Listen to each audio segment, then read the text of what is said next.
thanh xuân ngại người làm sao xuyến tim anh. Tình anh sẽ không phai mờ vì anh đã theo dần.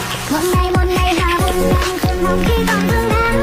Bầu trời một màu tình yêu thu vừa xa lá xanh thật màu. Đồng là một chút nhớ buồn đang rơi rơi trên khóe mi về buồn. Đừng tình ta bao lâu giờ đây mai cái xa. Talk about your shows. Cuộc đời này mình sống vẫn lớn rồi chỉ mặc cool with you, mặc cool.